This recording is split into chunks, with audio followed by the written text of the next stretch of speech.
بسم الله الرحمن الرحيم الحمد لله والصلاة والسلام على سيدنا رسول الله وآله وصحبه ومن والاه واتبع هداه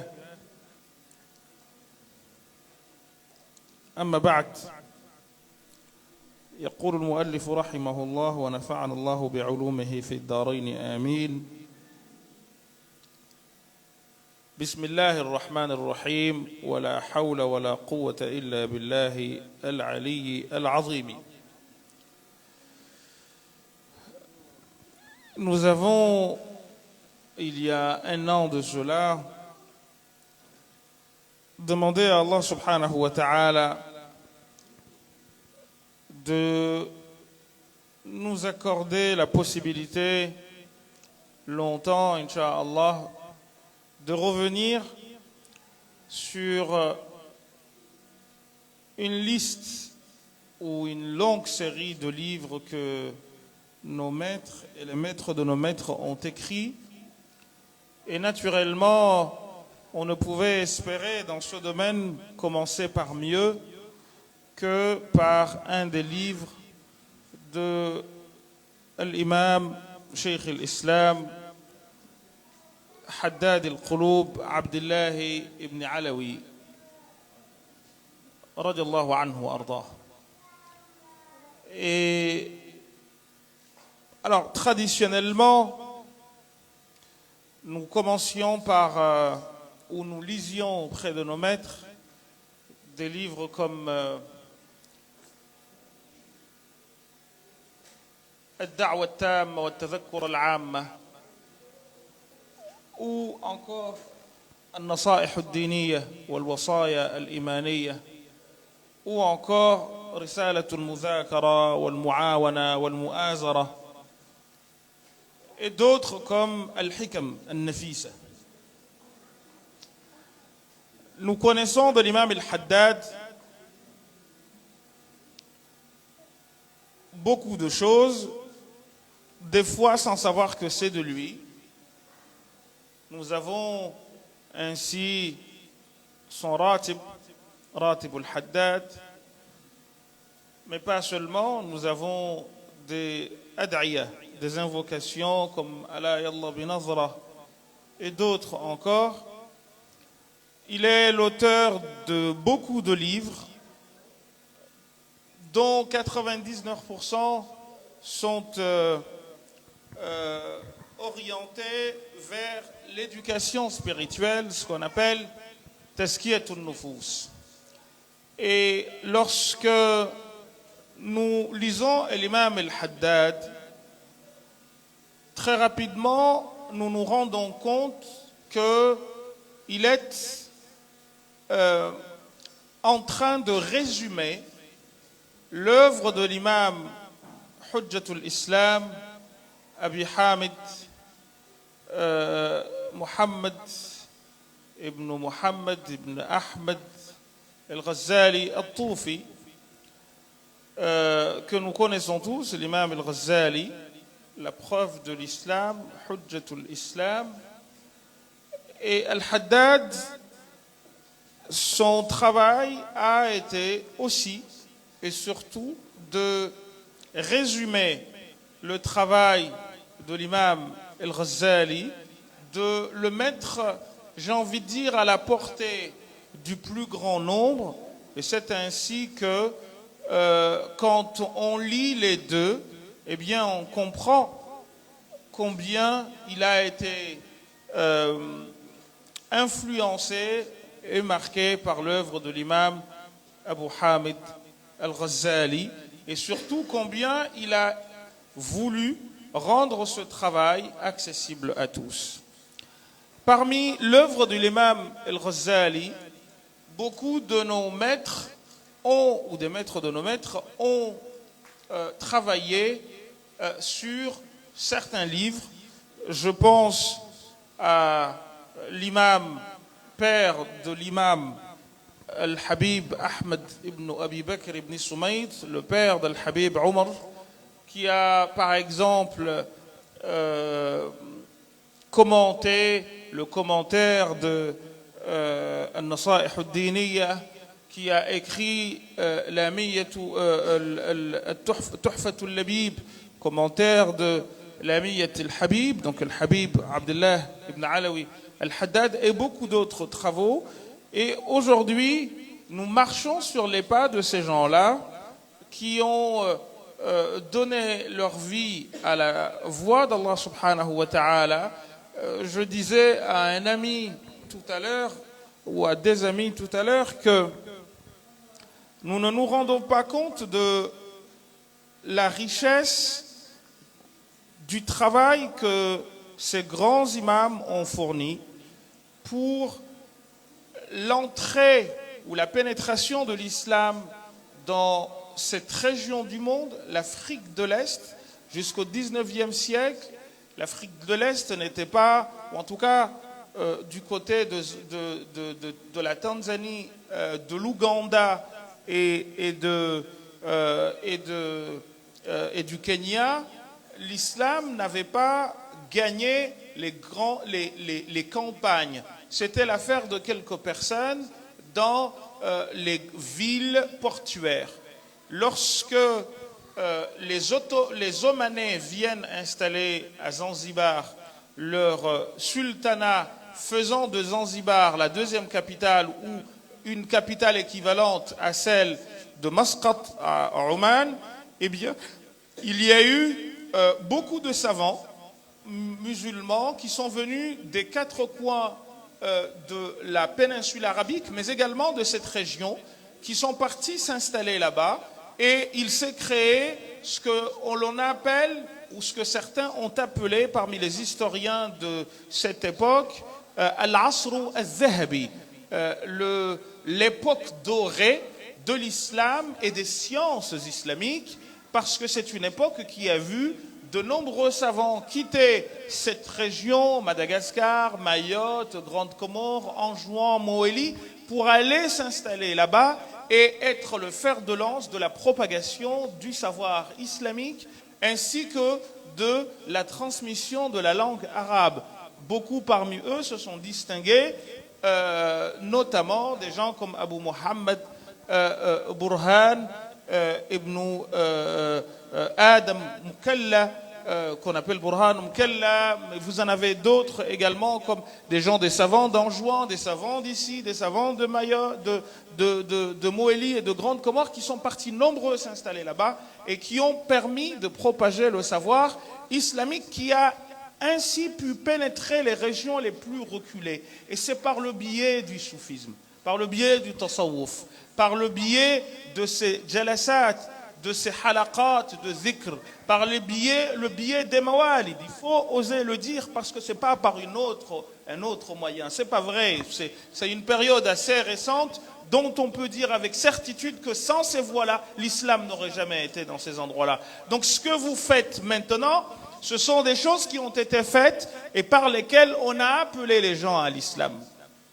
Donc, continuer l'œuvre de ces gens-là, ce n'est donc pas une innovation, mais quelque chose qui nous permet de nous inscrire sur la trace et les pas de nos grands-parents qui ont œuvré dans la propagation de l'islam et dans le maintien de l'islam dans les cœurs des gens. Le matin, la vie du croyant est rythmée par un ensemble de choses.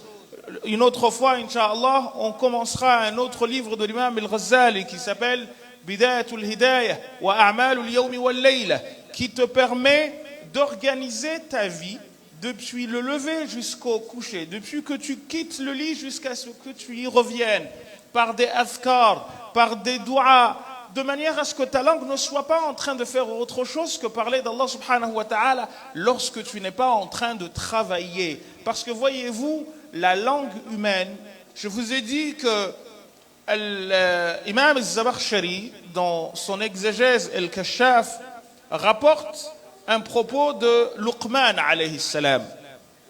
Luqman, il y a un débat à son sujet sur le fait qu'il ait été prophète ou non. Certains disent que c'est un parmi les amis d'Allah subhanahu wa ta'ala, wali min awliya illah. D'autres disent que c'était plutôt quelqu'un à qui Dieu a donné une sagesse. Mais toujours est-il qu'il est cité dans le Coran وَإِذْ قَالَ لُقْمَانُ لِابْنِهِ يَا بُنَيَّ لَا تُشْرِكْ بِاللَّهِ إِنَّ الشِّرْكَ لَظُلْمٌ عَظِيمٌ. Il y a même un chapitre dans le Coran qui porte son nom, Surat Luqman.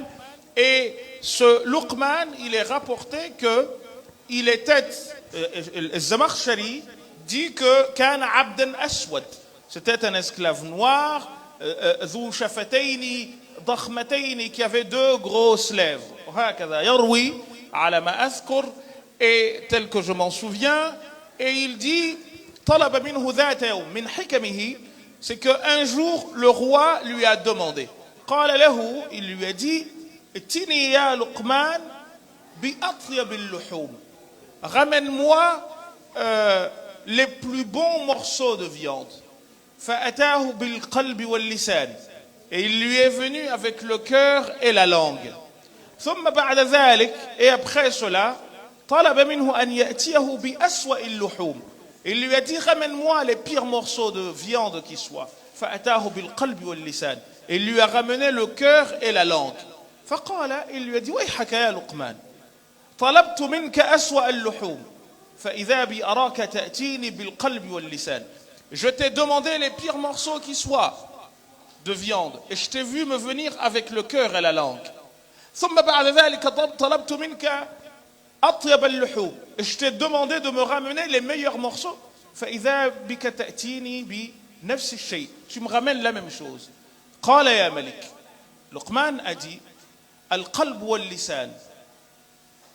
Et ça, c'est un hadith du prophète sallallahu alayhi wa sallam. Lorsqu'il dit,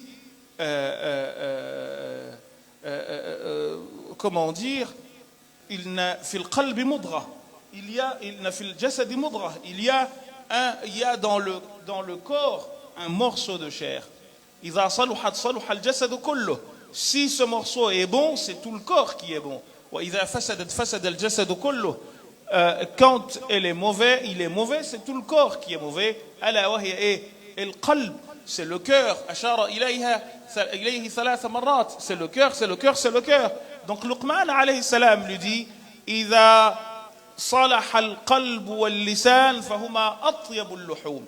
Si le cœur et la langue sont bons, eh bien, ce sont les meilleurs morceaux qui soient. وإذا فسدا, si ils sont mauvais, فهما أسوأ اللحوم, c'est les pires organes qui soient. إذن المريد, celui qui veut Allah subhanahu wa ta'ala, parce qu'il y a deux mourides d'après le Coran. هناك من يريد الآخرة ومن يريد الدنيا. مريد الآخرة له أوصاف. Celui qui veut l'au-delà, il a des qualificatifs. ومريد الدنيا, celui qui veut ce bas monde, له أيضا أوصاف, il a aussi des qualificatifs. Et Dieu le dit dans le Coran, من كان يريد العاجلة. العاجلة, c'est الدنيا, الحاضر, c'est celui qui veut le présent. والدنيا سميت دنيا لدنوها إلينا. Et الدنيا, on parle de dunya, mais en français ça ne donne pas bien. Et dunya, en fait, on devrait l'appeler l'immédiat, le proche. Pourquoi? Parce que dana en arabe, c'est être proche, c'est s'approcher. Dana yadnu, c'est être proche. Donc dunya, c'est, d'ailleurs on l'appelle as-sama ad-dunya. لأنها قربت إلينا, parce que ce ciel est proche de nous. Then ad-dunya, quand on dit إنما الحياة الدنيا, أي الحياة التي نحن فيها, c'est ce bas monde, cette vie qui est proche de nous, dans laquelle nous sommes. Par opposition à حياة الآخرة, أو الحياة الآخرة, la vie d'après, la dernière vie. إذن من كان يريد العاجلة, celui qui veut cette vie pressée, eh bien عجلناها له, لكن on lui donne un peu de cette, pas tout, on y reviendra.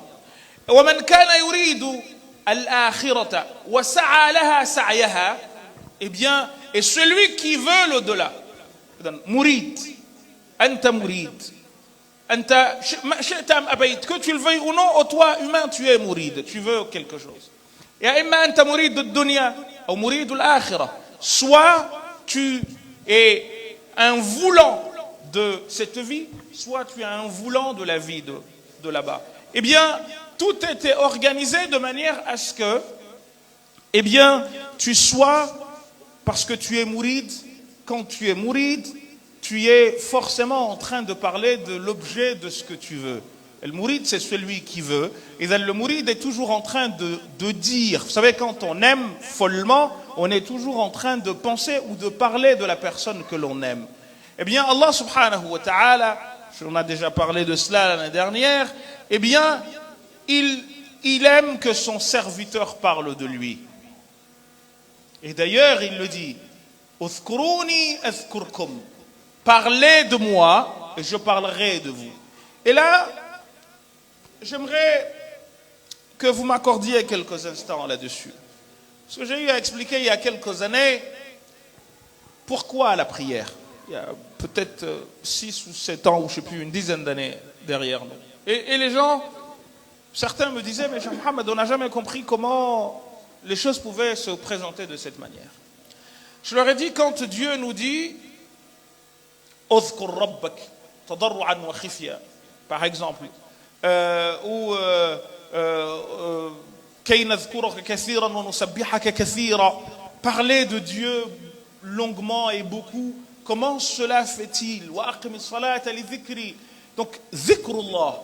Comment parler de Dieu? Je disais aux gens, et je vous le dis à vous également, ce n'est pas une question de s'asseoir seulement et de dire Allah, Allah, Allah, Allah. Ou de dire Ya Rabbi, Ya Rabbi, Ya Rabbi. Subhanallah, Subhanallah, Subhanallah.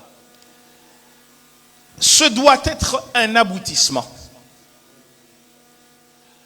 Il y a, Inch'Allah, peut-être avec un monsieur qui s'appelait Al-Malibari. Quand on faisait nos cours avec le papa, il y avait un livre qui s'appelait Hadiyatu ou Hidayatul Azkiya ila Tariq al-Awliya. Toujours publié avec Fathul Mu'in, un très bon livre de fiqh shafi'ite, dont le but est d'apprendre à la personne comment dire Allah. Comment tu dois être assis, mais préalablement, comment tu dois être à l'intérieur. Avant de commencer de dire Allah, tu commences par le alif. Vous faites les qasa'id de la daïra Shadhliya. Vous avez une qasida qui commence, le début c'est toujours ça. Alifun qabla lamayni wa ha'un qurratul ayni, alifun awwalul ismi. Pourquoi justement cela? C'est que c'était une manière de nous préparer à dire Allah. Dans quelles conditions nous devons être? Ceux qui nous ont précédés avaient compris cela. Comment, par exemple, si nous sommes attendus à un entretien d'embauche, quand on se rend dans un entretien d'embauche, comment on est? Qu'est-ce qu'on nous demande de faire? On nous demande de bien nous habiller. On nous demande de bien nous coiffer. On nous demande de soigner notre langage. On nous demande de soigner notre langage, de ne pas parler le langage que nous parlons dans la rue. C'est pas vrai? Eh bien, il y a des gens ou ceux qui veulent Allah, lorsqu'ils vont parler d'Allah, eh bien, ils sont dans 3 situations. La première, c'est d'abord une situation de tathir, de purification du corps. Et la purification du corps a 2 manières de se faire. هناك الطهارة الجسدية والطهارة المعنوية. Nous avons la purification du corps qui consiste à faire les ablutions, grandes ou petites. Rappelez-vous l'image que le prophète donne à ce sujet.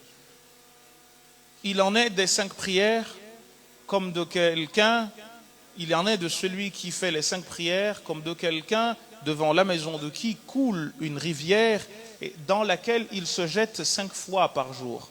Il dit, est-ce qu'il lui resterait une saleté? Non. Si vous vous imaginez, si vous vous lavez 5 fois par jour, eh bien, que nous fait la prière? Nous nous lavons combien de fois par jour? 5 fois au minimum. Je ne vous parle pas de ceux qui font qiyamul layl, etc. Mais juste les fois où nous avons à nous laver par jour, eh bien, 5 fois. Je ne vais pas rentrer dans ces détails-là parce que ça nous amènerait très loin. Et il y a une purification métaphysique. Tathir ou tahara ma'nawiyya. C'est quoi? Eh bien, c'est de s'éloigner de penser au péché. Là, nous allons venir dans Ramadan. Et l'imam al-Ghazali, il dit, il y a 3 types de jeûnes. On jeûne, on fait Ramadan de 3 manières. Il dit, hunaka sawmu al-awam, le jeûne de monsieur tout le monde. Wa huwa tarku kulli ma huwa jasadi. C'est de laisser tout ce qui est de l'ordre du corps. At-ta'am, wal-sharab, wal-jins. C'est de laisser la boisson, la nourriture et les relations physiques hommes-femmes. خلاص. Il dit هذا يستطيعه الكل حتى الصغير الصبي في مدة معينة. Même l'enfant dans une période donnée, il n'est pas tout le temps en train de manger, donc il peut faire ce type de jeûne. لكن هناك صوم ثاني أو نوع ثاني من الصيام. Il y a un deuxième type de jeûne وهو صوم الخصوص. C'est le jeûne des élus de Dieu. صوم الخصوص هو ترك المعاصي. Il dit le deuxième niveau, c'est celui des élus de Dieu ou des gens savants qui consiste à abandonner les péchés. Donc, pendant le jeûne, ils ne vont pas calomnier, ils ne vont pas insulter, ils ne vont pas faire d'injustice. Bref, ils abandonnent toute forme de péché. Vous vous imaginez quel genre de personnes nous serions tous si nous abandonnions toute forme de péché pendant le Ramadan? Wallahi, le monde se rendrait compte de combien c'est un élément moteur vers l'élévation de l'homme, puisqu'on cesse d'être bestiaux pour aller vers quelque chose de beaucoup plus transcendantal, de beaucoup plus important, qui nous surpasse. Vous vous imaginez? Je n'ai pas de problème avec les gens. Même quand ils me cherchent des problèmes, je m'en éloigne. Je ne parle sur le dos de personne. Je n'insulte personne. Je ne regarde rien qui ne me regarde pas. Je ne mange pas. Je ne bois pas. En fait, tout cela, tu te mets au-dessus et tu deviens comme un ange, en fait. C'est quelque chose de très fort. Et le troisième niveau, dit-il, c'est pas seulement de ne pas le faire, c'est pas de ne pas faire le péché, non. Il dit c'est le jeûne de la crème de la crème. Khusous al-khusous, ou khawas al-khawas. Il dit huwa an tatajannaba al-fikrat al-ma'asi. C'est que maintenant, tu as abandonné la nourriture, tu as laissé les péchés.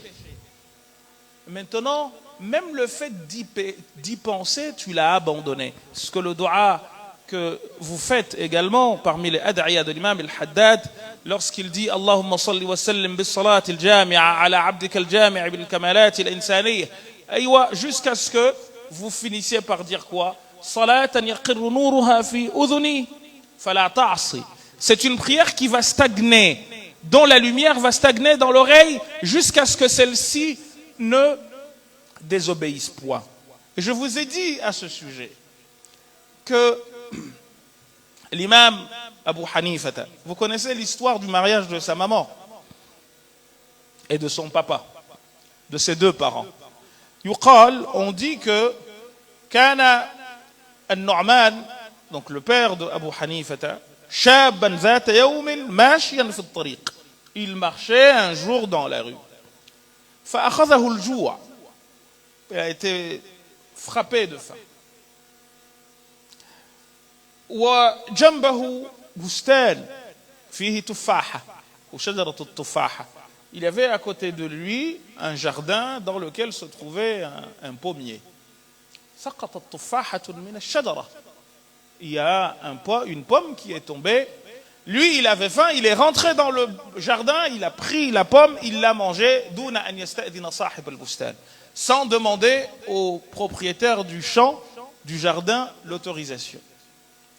Quand il a mangé la pomme, il s'est dit, mais en fait, c'est haram ce que je viens de faire. Vous imaginez, la pomme est tombée. Je n'ai pas le droit de faire ça. Pourquoi je suis rentré dans le jardin de ce monsieur sans lui en demander l'autorisation? Il dit, alors il s'est mis à chercher le propriétaire du champ, jusqu'à ce qu'il le trouve. Il lui dit, Ammi, je suis rentré dans ton champ, j'ai pris une pomme sans te demander l'autorisation. La pomme allait pourrir, hein, mais il lui dit, alors dis-moi ce que je dois faire pour que tu me pardonnes. Le père, le monsieur, a dit, cet enfant-là n'est pas un enfant ordinaire. Ce n'est pas quelqu'un d'ordinaire. Vous imaginez, il y a une mangue, manga, comme vous dites d'ici, qui tombe, ou un fruit à pain, vous le ramassez, vous allez chez vous, vous le mangez. Qui se pose des questions à ce sujet? Il se dit, bon, malish, pas grave. La manga, c'est lié manga. Pas comme ça. Et Allah, qui est-ce qui a déjà été demandé au propriétaire du manguier de lui pardonner parce qu'il a mangé la mangue? Personne. Ça, c'est pas vrai? Qui a déjà? Nous tous, hein, nous avons déjà été manger des mangues chez des gens sans leur demander l'autorisation. Mais le père de Abu Hanifa, ou celui qui allait devenir, parce que jusque-là, c'est un jeune homme. Il voit le monsieur, il lui dit cela. Le monsieur dit, c'est pas un enfant normal. C'est un enfant à qui Dieu a donné quelque chose qu'il n'a pas donné aux autres. Alors il lui dit, écoute, fiston, je vais te pardonner, mais à une condition. Et vous allez comprendre pourquoi nous sommes arrivés à là. Il lui dit, je vais te pardonner, mais à une condition, que tu te maries avec ma fille. Et là, il lui dit, mais pour une pomme, je vais me retrouver marié à une femme. Là, on va loin, là. Il lui dit, mais ma fille, ce n'est pas un cadeau. Elle est sourde, muette et tétraplégique. Sourde, muette, tétraplégique. Là, c'est... Comment on appelle ça? On dit assez vulgairement, c'est un légume. N'est-ce pas? Elle ne peut ni bouger, ni voir, ni entendre, ni parler. Sourde, muette, aveugle, et elle ne peut pas bouger. Elle est paralysée. Et là, comme on dit ici, comme vous dites chez vous, le monde s'est terminé sur lui.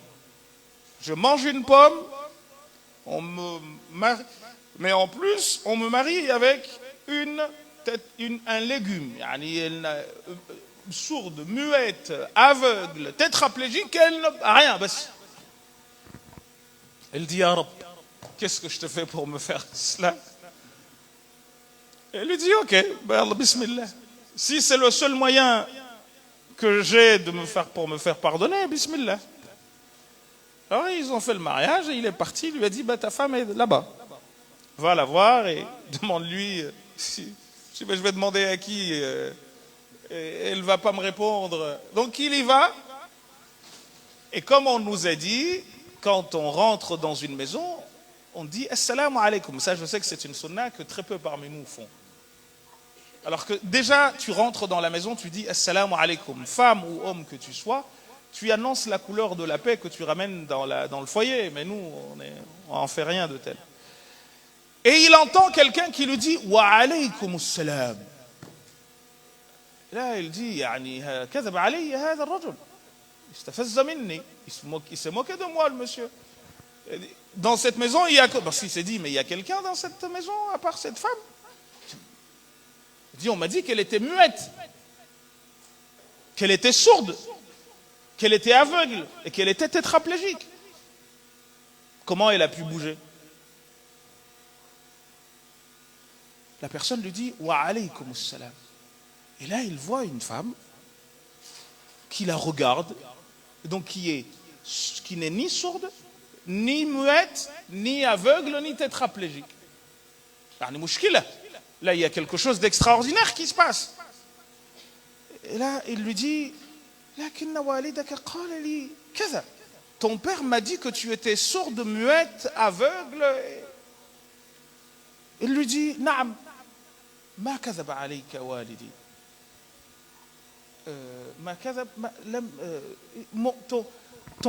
Mon père ne t'a pas menti. Il lui dit, comment ça il n'a pas menti? Elle lui dit, Naam, je suis sourde car je n'ai jamais rien entendu qui désobéisse à Allah. Et donc je suis sourde des péchés. Je suis muette car ma langue, elle est toujours en train de dire, de parler de Dieu ou de lire le livre de Dieu. Je suis aveugle car je ne vois rien qui désobéisse à Allah. Et je suis tétraplégique parce que mes pieds n'ont jamais bougé pour aller ailleurs que là où on parle de Dieu ou là où il y a la satisfaction de Dieu. Donc, qu'est-ce que vous voyez? Ces gens-là, quand El-Haddad dit Salatan yaqirru nuruha fi udhuni fala ta'si, une prière dont la lumière va se stabiliser dans l'oreille jusqu'à ce que celle-ci ne désobéisse pas à Allah. Comment l'oreille va-t-elle désobéir à Allah? En entendant des choses qu'elle n'a pas le droit d'entendre. Quelqu'un qui parle sur le dos d'une personne, quelqu'un qui insulte, quelqu'un qui donne des choses qui ne doivent pas être entendues. Combien de temps nous perdons à écouter n'importe quoi, ici ou là? C'est très simple. Combien de temps nous perdons sur les réseaux sociaux ou je ne sais où à entendre ou à regarder n'importe quoi, n'importe qui? Combien de temps nous perdons à parler de tout et de rien? Combien de temps nous perdons à marcher pour rien? Quoique, on marche toujours, quand on marche, c'est bon pour la santé. Mais on ne raisonne pas de cette manière-là. Alors, il te dit, Salatan yaqirru nuruha fi udhuni fala ta'si. Une prière dont la lumière va se stagner dans les oreilles jusqu'à ce que celle-ci ne désobéisse point. Une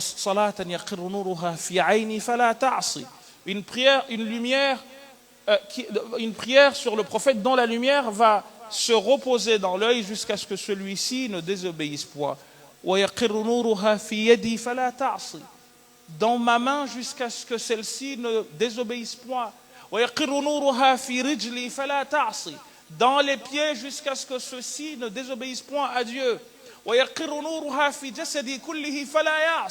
La lumière va habiter le corps de manière à ce que celui-ci ne désobéisse point. Et est-ce qu'il s'arrête là? Non. Allahumma awsilni ila halatin la a'malu fiha mukhalafa. Seigneur, fais-moi atteindre un niveau de piété tel que je ne saurais accomplir quelques désobligations, quelques péchés que ce soit. Et ensuite il dit wala ahtammu biha. Et un degré de piété tel que non seulement je ne ferai pas de forfaiture, mais je n'y penserai même pas et je ne serai même pas préoccupé par ça. Eh bien cela, chers frères, chères sœurs, s'obtenait ou s'obtient par le fait d'être permanemment en phase avec son Seigneur. Il y avait, je vous ai raconté le récit d'un monsieur, un cheikh, comme notre cheikh Ba Hassan, dans une école comme celle-ci, qui avait beaucoup de disciples, beaucoup d'élèves qui venaient assister aux cours. Un beau jour, il y a un voleur qui est venu dans l'école pour voler quelque chose. Il arrive, il rentre dans l'école, il cherche à voler, sauf qu'il ne trouve rien à voler. Et au moment où il voulait quitter, les premiers disciples commencent à venir. Et là, il doit se cacher quelque part parce qu'il ne fait pas partie des élèves du cheikh. Il a trouvé quelque part où se cacher et il n'a trouvé nulle part où se cacher à part la chaise du cheikh. Il est parti se cacher en dessous de celle-ci. Parce qu'il y avait un rideau qui descendait. Et le cheikh arrive, l'école se remplit, le cheikh s'assoit. Et le cheikh avait des disciples un peu partout, comme Cheikh Ba Hassan, il y a celui qui est dans telle ville, l'autre qui est dans telle ville.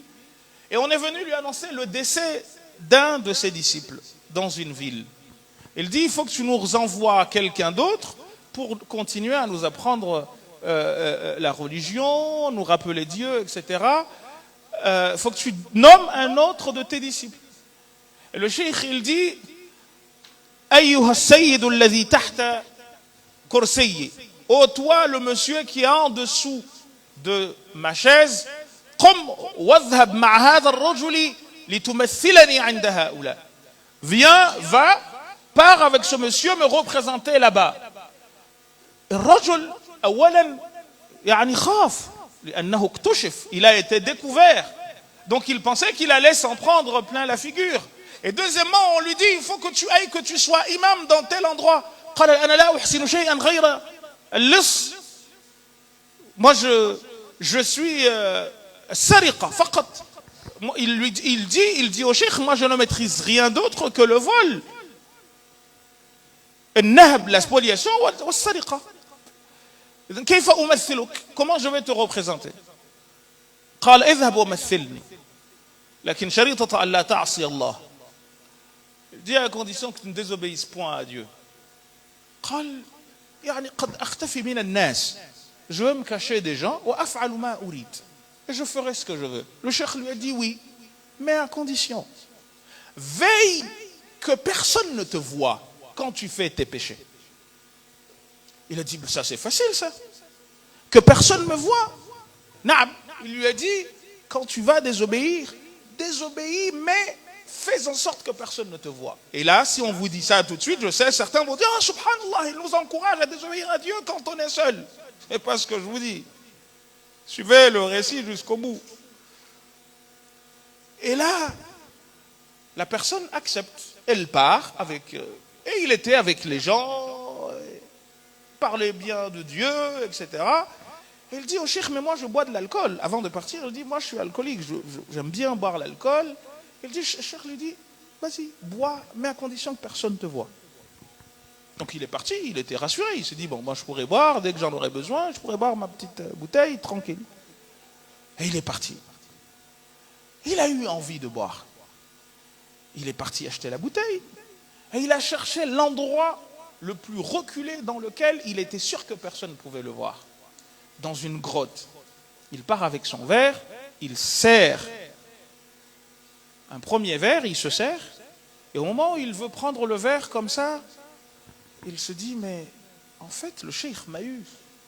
Parce que où que je sois, il est avec vous où que vous soyez. Donc, où que je sois, je suis vu par Allah. Donc le cheikh, quand il m'a dit, désobéis, oui, mais assure-toi que personne ne te voit, il m'a dit, désobéis jamais. Puisque où que je sois, je suis vu. Vous savez, Ali ibn Abi Talib disait, en fait, les pires péchés, c'est les péchés que nous faisons seuls. Parce qu'en fait, en les commettant seuls, on manque de respect à Dieu. Est-ce que j'ai peur de vous plus que je ne devrais avoir peur de Dieu? Que pouvez-vous me faire tous autant que vous êtes?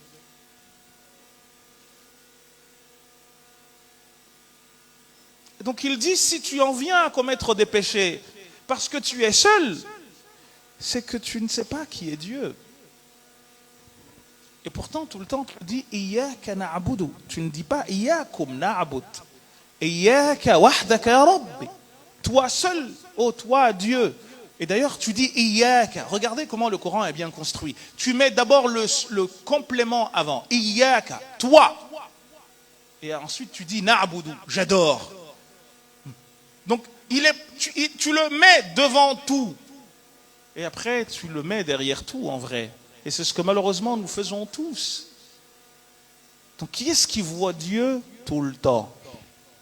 An ta'bud Allah ka'annaka tara. Que tu adores Dieu comme si tu le voyais. Ce qu'on appelle maqam maqam al-shuhud. Dans Ashab al-Tariqa, on dit c'est la position de la vision.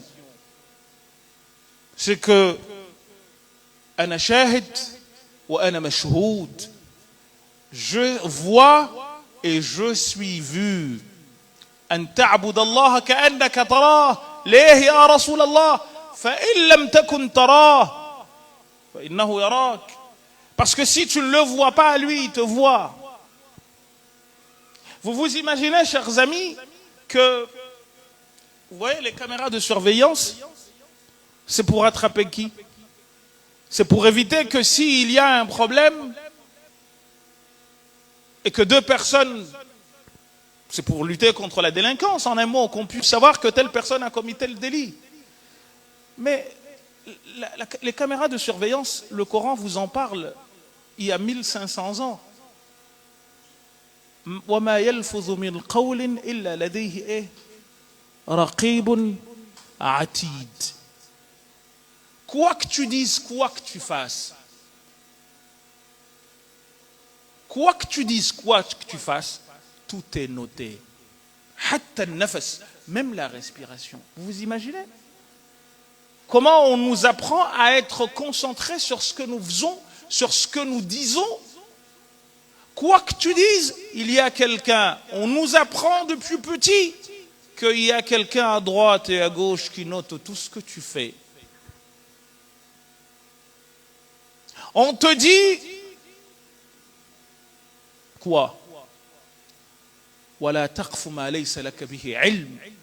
Ne te mêle pas, ne te prononce pas sur ce dont tu es ignorant. Pourquoi? إِنَّ السَّمْعَ, l'ouïe, والبصر, et la vue, والفؤاد, et l'esprit, كل أولئك كان عنه إيه مسؤولا. Tu auras à rendre compte de tout cela. ولا تسألن يومئذ عن النعيم. Philosophiquement, comment vous voyez la chose? Comment nous devrions être, nous? Comment nous devions être dans cette position de muraqabatun nafs? Comment tout le temps se contrôler? Qui sommes-nous? Qui suis-je? Lahza ma'a nafsik. Un instant avec toi-même, pourrions-nous intituler un cours, une série de cours. Lahza ma'a nafsi. Un instant avec moi-même. Lahzatu ikhlas ma'a nafsi. Un instant de sincérité avec moi-même.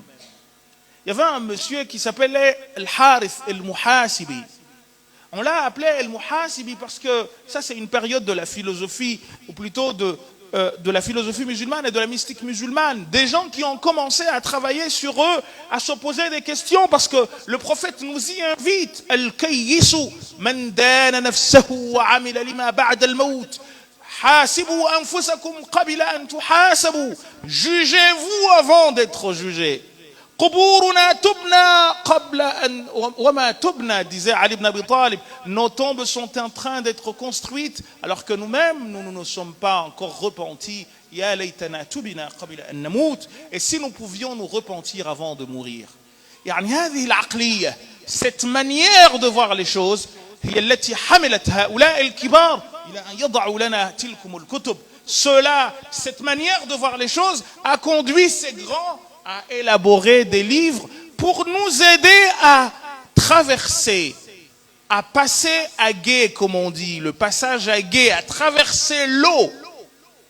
Inna lillahi ibadan futana, disait Al-Shafi'i. Dieu dispose de serviteurs intelligents. Ils ont abandonné ce bas monde en ayant peur du trouble qui s'y trouve. Ils y ont posé un regard critique. Quand ils ont compris que ce n'était pas une demeure éternelle pour un vivant, ils l'ont considéré comme une mer pleine de vagues et ont considéré les bonnes œuvres comme le vaisseau à bord duquel traversait cette mer. C'est ainsi que ces grands ont élaboré. Tu entends parler de Ratib al-Attas, Ratib al-Haddad, Wird kaza, Wird kaza. Pourquoi? Tout cela pour t'aider à traverser cela. Mais malheureusement, nous récitons ces awrad sans jamais avoir en tête cette idée. En fait, ce sont des moyens qui nous facilitent. Même ceux qui s'y opposent aujourd'hui ne comprennent pas le pourquoi du comment. D'où cela vient-il? Même ceux auxquels ils font référence, comme Ibn Taymiyyah et d'autres, ils ont des awrad qu'ils récitaient. En plus de ce que le prophète sallallahu alayhi wa sallam faisait, ce qu'on appelle al-ma'thurat. Mais vous avez des awrad qu'il disait lui-même, Ibn Taymiyyah. Et d'autres parmi les mashayikh qui nous enseignaient comment on fait. Tu te réveilles le matin, tu vas faire Allahumma salli wa sallim. Quand vous êtes de la tariqa shadhiliya par exemple, vous avez ce qu'on appelle wazifat al-shadhiliya, vous avez wazifat al-rifa'iyya, vous avez wazifat al-qadiriyya. Pourquoi? Tout cela pour que depuis le matin, dès que tu te réveilles, eh bien, tu t'inscrives dans une symbiose avec ton Créateur. أن يكون لسانك رطبا بذكر الله, que ta langue ne tarisse jamais d'éloges à l'endroit de ton Seigneur. Ça, c'est ce que le prophète sallallahu alayhi wa sallam, d'après ce que l'imam Tirmidhi recueille, et Nasa'i et d'autres, lorsque le compagnon lui a dit, Ya Rasulallah, il y a beaucoup de choses, on nous demande de prier, de faire ci, de faire ça. Apprends-moi une chose à laquelle, si je m'attache, je rentrerai au paradis. Le prophète lui a dit, c'est que ta langue soit tout le temps dans une situation de ratb, c'est-à-dire qu'elle ne tarisse pas d'éloges à l'endroit de Dieu. Et je vous ai dit comment parle-t-on de Dieu. Je vous ai dit yat tahara. Vous avez cette purification, faire l'ourdou, et également vous avez la purification, comment dire, ma'nawi, métaphysique, qui consiste à vous débarrasser des péchés. Les anciens, il y a un petit livre de l'imam As-Suyuti qui s'appelle Miftahul Jannah, dans lequel il nous enseigne que l'imam Malik, radallahu anhu arda, il dit كان مالك عن عبد الله بن المبارك كان مالك quand Malik إذا أراد أن يحدث, quand l'imam Malik voulait enseigner les hadiths, كان يتوضأ ويحسن الوضوء ويتعطر ويحسن التعطير أو التعطر, il allait faire les ablutions et il faisait très bien les ablutions quand il voulait enseigner le hadith. يستاك, il se brossait les dents, mais sérieusement, et il se parfumait. قبل أن يقول قال رسول الله. Est-ce que c'est comme ça que nous sommes? كان يطهر الظاهر ويطهر الباطن. Il purifiait ce qui était visible avant de purifier ce qui était invisible. Est-ce que vous savez que l'imam Malik, jamais quand il allait saluer le prophète, il lui tournait le dos? Vous savez ça ou pas? Nous, quand on va faire la Umrah ou le Hajj, Salam alayka Rasulallah, on tourne le dos. Malik ibn Anas lam yakun yaf'al hakadha ya jama'a. لا لم يولي رسول الله صلى الله عليه وسلم دوره أبدا. Jamais il ne lui tournait le dos. Salam alayka ya Rasulallah wa ya'ud كذا. Et il revenait sur ses pas. Pour pas être... À Médine, Malik ibn Anas ne portait pas de chaussures. Vous saviez cela? De peur de marcher avec des chaussures sur un endroit où le prophète a posé le pied. Abdullah ibn al-Mubarak, dans le même livre, يروى عنه أنه قال كان مالك ذات يوم يدرس يحدث. Il enseignait, l'imam Malik, un jour le hadith. فرأوه يتلون وجهه. Ils ont vu son visage changer de couleur. ذهبوا إليه بعد الدرس. Après le dars, ils sont partis le voir. Ils lui ont demandé, Ma bika ya imam, qu'est-ce qui t'arrive? قال والله وأنا أحدثكم لسعني عقرب. Pendant que je vous faisais dars, j'ai été mordu par un scorpion. إلا أنني ما أردت أن أتوقف عن الحديث عن رسول الله. Je ne pouvais pas m'arrêter de parler du prophète sous prétexte que j'ai été piqué par un scorpion. Et vous voyez comment ils étaient, donc comment on dit Rasulullah. Comment tu parles de Rasulullah alors que tu as la bouche qui ne sent pas bon, ou tu as ton cœur qui n'est pas bon, ou tu as ta tête qui n'est pas bonne? Qu'en est-il de parler d'Allah subhanahu wa ta'ala? Ouais, vous entendez parler de Sayyiduna ou Shaykhuna Ouais. Et l'imam al-Haddad, dans un de ses livres, je crois que c'est Da'wa Tamma, rapporte qu'un jour, il est rentré Ouais dans la mosquée du prophète. غير أنه لم يدخل كله. Il n'est pas entièrement لم يدخل جسده كله. Il n'a pas rentré tout son corps. أدخل رجله اليمنى وأبقى اليسرى خارج المسجد. Il a mis le pied droit à l'intérieur et le pied gauche est resté à l'extérieur. وأصبح واقفا لا يذهب لا يتقدم ولا يتأخر. Il n'avance ni ne recule. ووقف هكذا مدة من الزمن. Il est resté longtemps comme ça. فأخذ الناس يستغربون. Les gens sont partis à un moment donné. Au bout de quelque temps, les gens sont partis. حركوه, ils l'ont bougé. ما بك قال والله إني أستحي أن أدخل على رسول الله وأنا على حالي. J'ai honte de me présenter devant le prophète sallallahu alayhi wa sallam en étant comme je suis, c'est-à-dire en ayant commis autant de péchés. Vous et moi, nous sommes partis. Combien de péchés avons-nous commis? Étions-nous dignes de nous présenter devant le prophète sallallahu alayhi wa sallam? Ala hasbi Uwais, qattu la. Vous savez ce qui nous sauve? C'est ce que Abu Nuwas a dit. Abu Nuwas, c'est quelqu'un qui a fait les 400 coups, comme on dit. Tout ce que vous pouvez imaginer comme péché, sauf tuer quelqu'un, mais Abu Nuwas a commis tous les péchés du monde. Et il est rapporté que à sa mort, personne ne voulait... Parce que non seulement il a commis des péchés, mais il a loué le péché. Il a parlé, il a vanté l'alcool, il a parlé... Bref, des choses qui ne peuvent même pas être dites dans une mosquée. Abu Nuwas les a faites. Sauf que, quand il est mort, il a demandé avant de mourir qu'on l'enterre avec un vers, avec un poème qu'il a écrit. Et qu'on demande à l'imam, parce que les gens n'allaient pas vouloir prier sur lui, de prendre ces vers et de les lire. Donc les gens ne voulaient pas entendre parler de prier sur lui, et quelqu'un a dit, mais il a demandé à ce qu'on mette dans son cercueil ces vers pour que l'imam les lise. Donc l'imam est parti, on lui a sorti les vers, il les a lus, il a dit, c'est moi le premier à prier sur lui. Qu'est-ce qu'il a dit? Il a dit, Ya Rab, Seigneur, si je me suis permis de faire autant de péchés, c'est parce que je sais que ton pardon n'a pas de limite. Quoi que je puisse faire, ton pardon sera au-dessus de ce que je peux faire comme péché. S'il n'a le droit de s'adresser à toi que le bon, auprès de qui ira se plaindre ou se confier le mauvais comme moi? Mali siwaka. Je n'ai personne d'autre que toi. Alors il dit, si tu me rejettes, qui est-ce qui va faire preuve de miséricorde à mon endroit?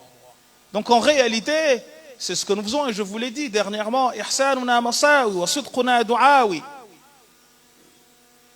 نرى إلى الخلائق وفي الورى ننافق يا ربنا اعترفنا بأننا اقترفنا وأننا أسرفنا. Nous reconnaissons avoir fait énormément de péchés. Nous reconnaissons avoir dépassé les limites. فتب علينا توبة تغفر لكل حوبة. Vas-y, accorde-nous un pardon qui va nous effacer tous les péchés. Mais nous reconnaissons, Ya Rab, nous avons reconnu avoir outrepassé les limites. C'est ça qui nous sauve. Mais ce n'est pas parce que nous sommes méritants. Donc, ces grands-là, ils nous ont élaboré la manière d'être en symbiose avec Allah subhanahu wa ta'ala à partir du livre de Dieu et de la sunna du prophète sallallahu alayhi wa sallam. Donc, tout est organisé de manière à ce que tu ne perdes pas ton temps. Mais je vous ai dit, et ce sera avant de lire une ligne, que parler d'Allah, ce n'est pas seulement s'asseoir et dire Allah, Allah, Allah. Parler d'Allah subhanahu wa ta'ala nécessite une préparation. Et cette préparation, chers amis, ce doit être la préparation de quelqu'un qui est en manque de quelque chose. Par exemple, je l'ai souvent dit, quand il y a une occasion particulière à laquelle tu te retrouvais avec tes amis ou tes parents, que tu n'as plus parce qu'ils sont décédés. Quand tu te retrouves dans cette même occasion, qu'est-ce qui se passe? Le souvenir de ces personnes te revient. Et souvent, il y a des larmes qui coulent, où tu as une nostalgie qui te prend et qui t'emmène à parler de ces gens-là. Eh bien, Allah veut que ce soit, c'est ça dhikr. C'est que tu es dans une situation de manque de ton Seigneur tel que Allah. C'est que ça vient, c'est pour ça que le Malibar il disait que l'on commence bil maddi. Tu commences par ah, thumma al-qasri, et ensuite tu descends et tu commences, tu t'assois. Dans quelle situation tu dois être après t'être purifié, comme je vous ai dit. Min al-dhunubi wal-khataya, al-tahara al-ma'nawiyya wal-maddiyya. La purification métaphysique et la purification physique, lorsque tu as fait tout cela, eh bien, tu es en situation de manque. Et voyez-vous, le prophète sallallahu alayhi wa sallam, quand l'heure de la prière venait, il disait quoi à Bilal? Arihna biha ya Bilal. Allez, aère-nous. Vous voyez, on a besoin de ventilation là. Arihna biha. Allez, donne-nous de l'air. Par quoi? Les salat. Par la prière.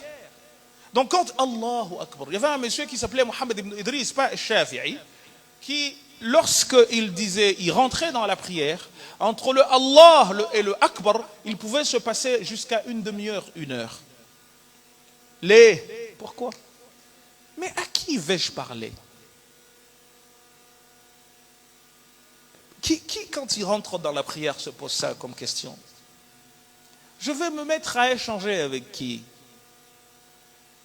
Imaginez-vous en train de parler au président de la République, au président du conseil départemental, au président de je ne sais qui, à telle personne que vous aimez et que vous respectez, à votre mère ou à votre père. Vous n'arrivez pas, vous n'osez pas les regarder dans les yeux. Vrai ou faux? Là, vous allez parler à Allah subhanahu wa ta'ala. Et tu y vas comme si de rien n'était. Là, il faut une préparation. Et cette préparation repose essentiellement sur ce qui suit.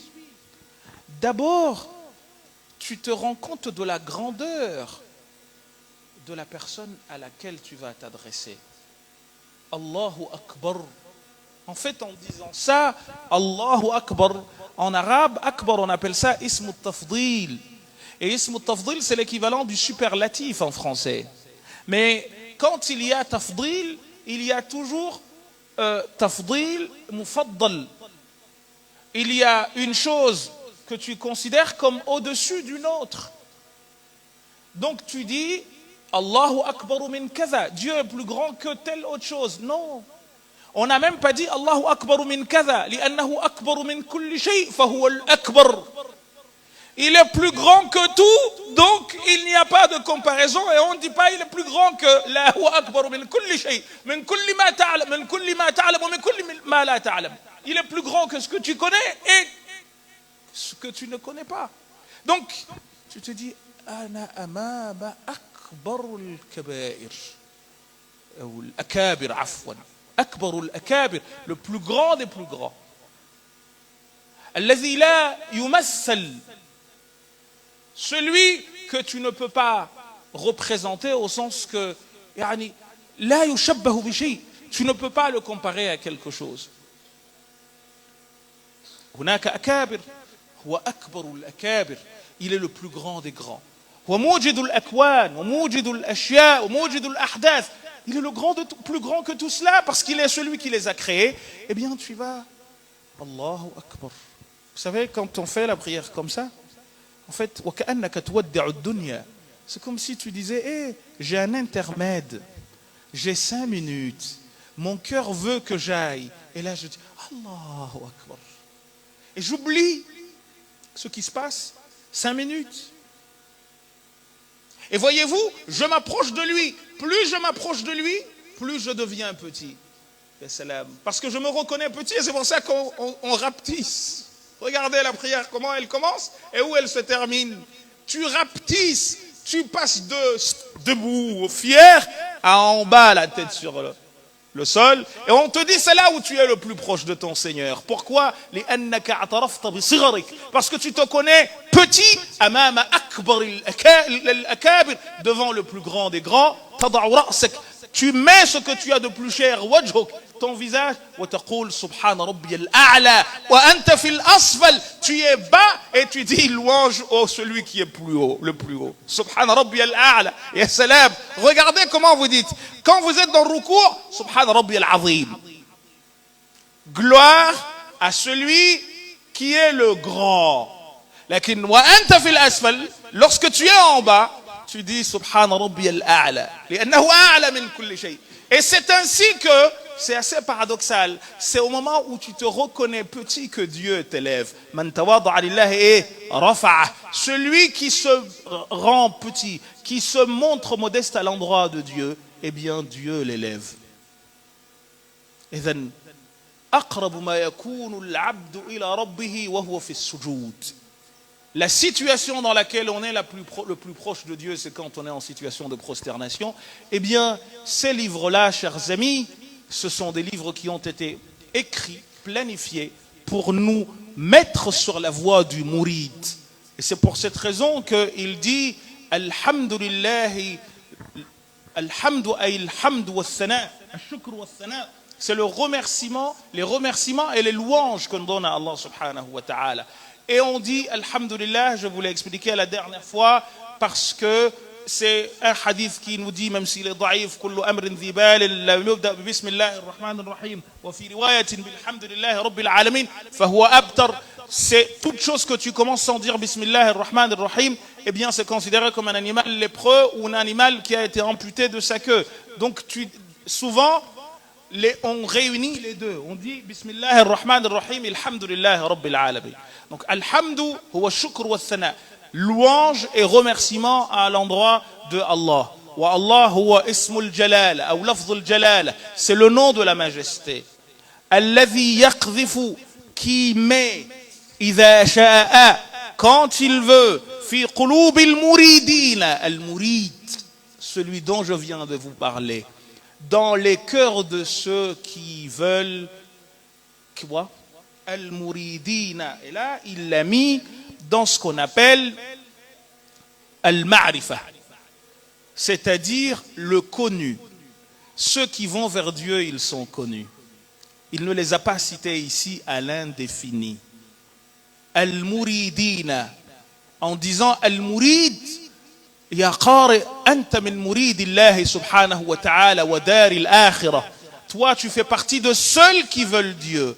كلمة إرادة عند أهل الفن, quand tu parles de irada ici, c'est pas au sens de volonté. Non, non. C'est le sens de désir, le sens de recherche, de quête de ton Seigneur. Al-Muridina, celui qui met dans les cœurs de ceux qui veulent aller vers lui. Man kana yuridu al-akhirata. Eh bien, celui qui veut. Et Allah nous dit dans un hadith dont la chaîne de transmission est discutée, Abdi yurid, mon serviteur veut. Wa ana urid, moi aussi je veux. Mais ce n'est pas dans le sens de irada d'ici. Wa la yakunu illa ma urid. Et seul ce que je veux aura lieu. In ata'ani fima urid, a'taytuhu ma yurid. S'il me donne, il me obéit dans ce que je veux, je lui donnerai ce qu'il veut. Wa in asani fima urid, haramtuhu ma yurid. Si il me désobéit dans ce que je veux, eh bien je lui interdis ce que lui il veut. Alors, al-muridina law'at al-irada. يقذف إذا شاء في قلوب المريدين لوعة الإرادة. Eh bien, il donne dans le cœur, il met dans le cœur de ceux qui veulent, eh bien, law'at al-irada, la lumière de la volonté, de chercher à le vouloir, de chercher de chercher à aller vers lui. فَيُزْعِجُهُمْ إِلَى سُلُوكِ سَبِيلِ السَّعَادَةِ. Et il les emmène ainsi à suivre le chemin du salut, التي هي الإيمان والعبادة, qui est celui de la foi et de l'adoration. وَمَحْوُ كُلِّ رَسْمٍ وَعَادَةٍ, et qui va effacer toute chose écrite par l'homme dans ses habitudes, وَعَادَةٍ, et ce à quoi il est habitué. وصلى الله وسلم على سيدنا محمد سيد أهل السيادة, et le salut sur le prophète sallallahu alayhi wa sallam, qui est le monsieur des messieurs, وعلى آله وصحبه السادة القادة, ainsi qu'à ses compagnons et à sa famille, les guides, les messieurs, les seigneurs et les guides. أما بعد, Et là, ce qu'il a écrit là, on appelle ça bara'atul istihlali dans la littérature, c'est que tu utilises dans l'introduction des mots qui sont l'objet de ce dont tu vas parler dans le livre.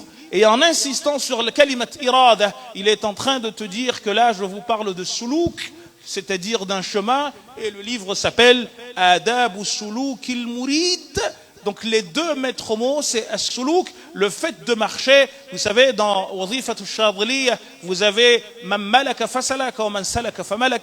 On parlera beaucoup longuement sur ça, mais as-suluk ici, c'est la marche vers, mais là, la marche de qui? Sulukul murid, la marche de celui qui veut Allah subhanahu wa ta'ala, liman kana yarju Allah wal yawm al-akhira wa dhakara Allah kathira. Je m'arrête là-dessus parce que je vous ai longuement parlé et nous continuerons, Inch'Allah. Alors c'est Cheikh qui va décider du rythme auquel nous aborderons ce livre, mais c'est un livre très important et d'autres, Inch'Allah. Wa sallallahu wa sallam wa baraka على سيدنا محمد وعلى آله وصحبه والسلام عليكم ورحمة الله تعالى وبركاته.